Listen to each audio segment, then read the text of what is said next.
here's the thing that I find to be the area that we could actually exploit to solve this problem. And that is when Jordan Walker talks about government officials, he laughs about government officials who approve Pfizer drugs and vaccines while they serve in these regulatory agencies, the FDA, the CDC, the NIH, on these regulatory panels, these quote unquote independent panels that the CDC and the FDA and the NIH convene.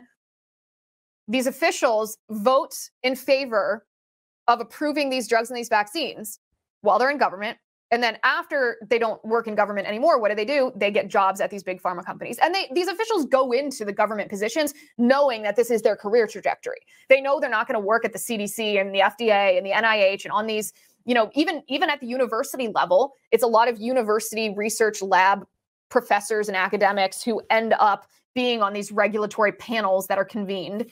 And the most recent example of one of those panels is when the CDC added the COVID vax to the recommended child immunization schedule. They convened an independent panel of experts to vote on this, to try to separate themselves, the CDC, from this decision that they were going to be adding this vaccine to the childhood schedule. These are not independent people because they know that after they vote yes to approve a Pfizer drug or vaccine, they are then going to be hired by Pfizer. They're going to cash out. There is a name for it in Washington, D.C. You cash out of your government job and you get hired in the private sector. This is why it's never a surprise to me when, especially in presidential administrations, when there's this revolving door of high-ranking officials, because working in government oftentimes is hard work and it's not great pay.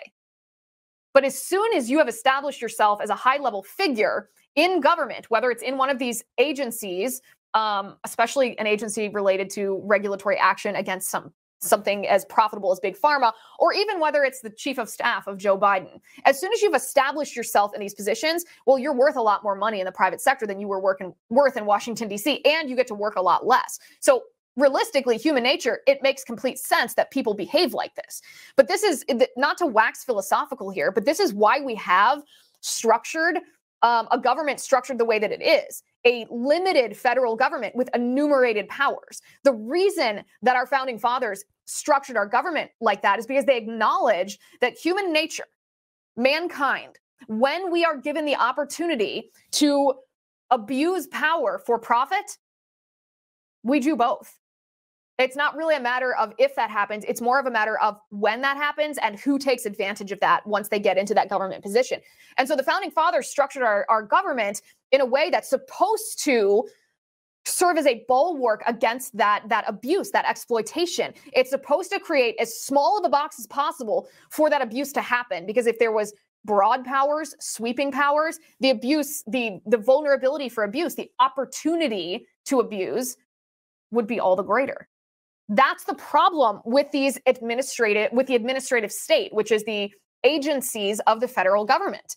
The administrative state is outside of the Constitution. It's a violation of the separation of powers doctrine, and it was deliberately not included in the Constitution because the legislative authority of the legislature is supposed to be wholly separate from the executive authority of the executive branch. And if those two things somehow join together, then it becomes corrupt instead of, or the opportunity for corruption exists at a greater level than if those two branches, those two of the three branches of government, serve as checks and balances on each other.